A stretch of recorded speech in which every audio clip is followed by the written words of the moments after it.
दोस्तों, ऐसी भारत में कई जगह हैं जो कि रहस्यमय कारणों के चलते चर्चा में बनी रहती हैं।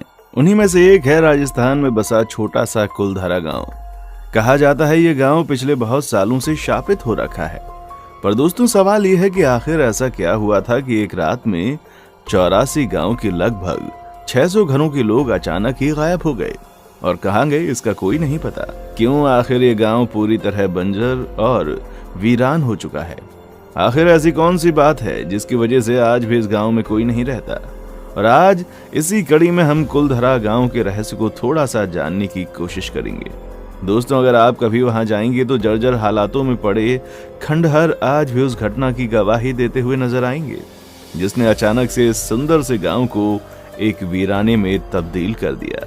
ये कुलधरा गांव आज जिस हालात में है वैसा पहले कभी नहीं था। दोस्तों, आज से लगभग 200 साल पहले ये कुलधरा गांव खाली और वीरान पड़ा हुआ था। एक समय में यह बहुत ही सुंदर और सारी सुख सुविधाओं से लैस हुआ करता था। आपको बता दें कि भारत में जो सबसे डरावनी जगह है उन जगहों में कुलधरा गांव भी शामिल है। रहने वाले आसपास के लोगों का कहना है कि यहाँ पर भूत रहता है, क्योंकि रात में कभी वहां औरतों की चूड़ियों की खनकने की आवाज आती है तो कभी किसी बच्चे के रोने की। दोस्तों, आप जानकर हैरान रह जाएंगे कि वहां घूमने गए कुछ टूरिस्ट ने बताया कि जब वो अपनी कार से घूमने गए और वापस लौटे तो उनके कार के शीशे पर बच्चों के पंजों के निशान मिले। खैर, क्या सच है और क्या झूठ इसका तो पता नहीं, पर राजस्थान की सरकार की हरकत ने इन सब को सच में बदल दिया है। राजस्थान सरकार ने उस गांव के चारों तरफ 2 किलोमीटर की दूरी पर एक बाउंड्री बनाने के साथ बड़ा गेट भी बनवा दिया। इतना ही नहीं दोस्तों, वहां दिन में तो कोई भी घूमने जा सकता है, पर शाम ढलने के बाद कोई नहीं जा सकता। आम आदमी तो छोड़िए, 4 बजे के बाद वहां कोई गार्ड भी नहीं रुकता। इतिहासकारों की बात करें तो वो भूत प्रेत का तो नहीं, पर इस बात को जरूर मानते हैं कि एक रात में ये पूरा गांव खाली हो गया था। आपको पता ही होगा कि राजस्थान का सबसे मशहूर गोल्डन शहर, इसी गोल्डन शहर का नाम जैसलमेर है। इसका नाम खूबसूरत शहरों की श्रेणी में आता है। यहाँ पर आपको दुकान, मकान, होटल, किले सब पीले रंग में रंगे नजर आएंगे। सूरज की जब पहली किरण इस शहर में पड़ती है तो मानो सोना चमकने लगता है। दोस्तों, जैसलमेर से ज्यादा नहीं, सिर्फ 18 किलोमीटर की दूरी पर कुलधरा बसा हुआ है। कुलधरा गांव तो वीरान ही है, पर जब आप जैसलमेर से कुलधरा के लिए जाएंगे तो वहां की सड़कें भी आपको एकदम सुनसान मिलेंगी। ना लोग, ना उतनी गाड़ियां। कहीं दूर जाकर आपको एक आधा गाड़ी नजर आ जाए तो नजर आ जाए, वरना वो भी नहीं। इतना ही नहीं, जब आप पहुंचकर गेट के अंदर से घुसेंगे तो आपको भी थोड़ा सा अजीब महसूस होगा। गर्मी की दोपहर में हमारी क्या हालत होती है ये हम सब जानते हैं, पर कुलधरा में आपको उतनी गर्मी महसूस नहीं होगी। दोस्तों, इतिहासकारों के हिसाब से सन 1291 में जैसलमेर से करीब 18 किलोमीटर दूर पालीवाल ब्राह्मण ने इस गांव को बसाया था। यहाँ पर 84 गांव के लगभग 600 घर एक साथ मिलजुल कर रहते थे। आपको बता दें कि इस जाति के लोग बहुत ही पढ़े लिखे और अमीर थे। दिमाग तेज होने के कारण इस जाति के लोग अच्छे वैज्ञानिक थे। इन्हें तेज इसलिए माना जाता था क्योंकि ये उस वक्त में भी अच्छी तकनीक का यूज करके घर बनाते थे, जिसमें से कुछ घर वहां आज भी मौजूद हैं। सबसे आश्चर्य की बात यह है कि इतना पुराना होने के बाद भी जब आप उसे देखेंगे तो वो आपको नए जैसे दिखाई देंगे। ये लोग एकता में विश्वास रखते थे। दोस्तों, चिलचिलाती गर्मी में भी उन घरों में ठंडी हवाएं आती हैं। इन लोगों ने एक खास तकनीक के बारे में खोज की थी, जहां बारिश का पानी वेस्ट नहीं बल्कि एक गहराई में जाकर जमा हो जाता था। और यही वजह थी कि ये लोग थार जैसे रेगिस्तान में भी फसल उगाने में कामयाब रहे। इन लोगों ने वहां पर कुछ तालाब भी बनाए थे। पर सवाल अभी भी एक ही है कि आखिर ऐसा क्या हुआ कि इतना विकसित गांव सुनसान पड़ गया।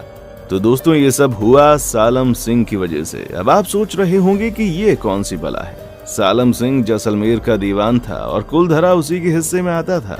ये सालम सिंह बहुत ही क्रूर आदमी था, लेकिन इसके क्रूर होने के पीछे भी दोस्तों एक कहानी छिपी हुई है। जब सालम सिंह 11 साल का था तो उसके पिता को गला काटकर मार दिया गया था, वो भी राजद्रोह के आरोप में।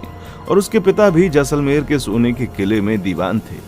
इसी घटना के बाद सालम सिंह निर्दयी और बहुत ज्यादा क्रूर बन गया। ऐसा कहा जाता है कि तब से ही सालम सिंह के मन में सोनार किले को हथियाने की बात आ गई थी और इसी वजह से उसने अपना किला भी सोनार किले से बहुत दूरी पर बनवाया था। और उसके किले की ऊंचाई सोनार किले से भी ऊंची थी। अब जाहिर सी बात है दोस्तों को राजा ये बात कैसे बर्दाश्त कर ले कि उसके दीवान का महल उसके महल से ऊंचा हो। इसलिए सोनार किले के राजा ने सालम सिंह के महल के ऊपर के 2 मंजिल तोड़ दिए। आपको बता दें कि सालम सिंह औरतों में भी बहुत ज्यादा बदनाम था और यही वजह थी कि औरतें उसके किले की तरफ जाना तक नहीं चाहती थीं।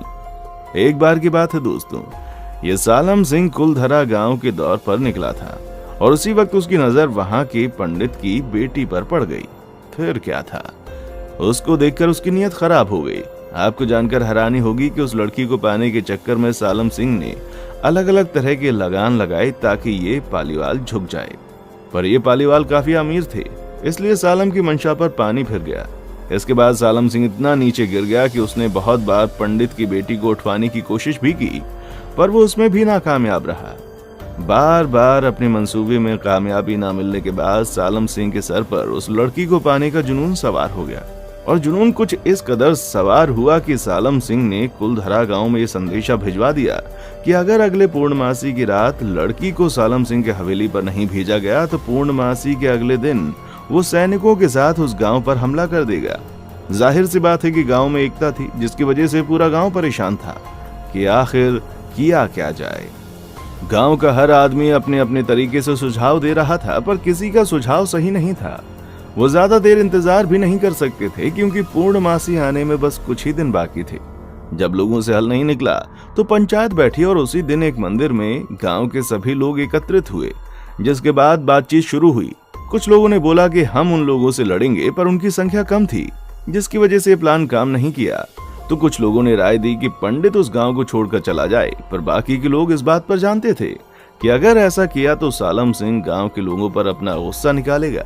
इसलिए सबके मन से एक फैसला लिया गया कि वो चुपचाप गांव को खाली कर देंगे। शायद इसे ही कहा जाता है एकता में बल, जो आज के जमाने में कहाँ देखने को मिलता है। यहाँ तो एक पड़ोसी ही दूसरे पड़ोसी की मदद नहीं करता और यहाँ 600 घरों के लोग सिर्फ एक लड़की की इज्जत बचाने के लिए एक साथ आ गए। कुलधरा के गांव के लोगों का कहना था कि वो अपनी इज्जत का सौदा कभी नहीं करेंगे। इन लोगों को ये बात पता थी कि अगर ये 1 आध दिन के बाद जाएंगे तो कहीं ना कहीं से बात बाहर आ जाएगी, इसलिए इन लोगों ने फैसला किया कि ये लोग उसी रात जाएंगे। इन सब के बाद सबको ये भी बोला गया कि अपने साथ सिर्फ कीमती और जरूरी सामान ही लेकर चलें। उसके बाद क्या दोस्तों, सबने अपने सामान उठाए और चल दिए और बाकी चीजों को जस का तस छोड़ दिया। जैसे कि किसी ने अपने कपड़े सूखने डाले हैं तो वैसे ही पड़े हैं, झूठे बर्तन जहां हैं उसे वैसे ही छोड़ दिया और कतार में उसी रात चल निकले।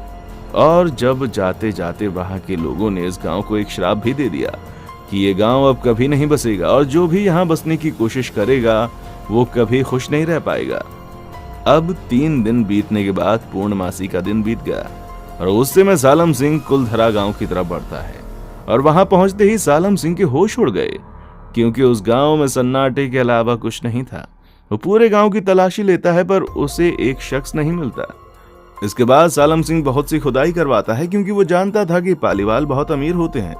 अब उसे वहां कुछ मिला या नहीं इसका कोई जिक्र नहीं है। इतना ही नहीं, सालम सिंह के सैनिकों ने इस गांव में बसने की बहुत कोशिश की, पर उनके साथ वहां कभी कुछ भी सही नहीं हुआ। कहा जाता है कि अगर आप एक रात वहां रुक गए तो दूसरी सुबह आपकी होगी ही नहीं। 2013 में कुछ पैरानॉर्मल सोसाइटी के लोग गए जिन्होंने दावा किया कि वहां नेगेटिव एनर्जी है। अब वो 600 गांव के लोग कहां गए इसका तो नहीं पता, पर कहा जाता है कि ये लोग अलग अलग जाकर बस गए और तभी से कुलधरा अकेला, वीरान और भूतिया बन गया। क्या आप कभी कुलधरा घूमने गए हैं और वहां पर कुछ अटपटा महसूस किया है?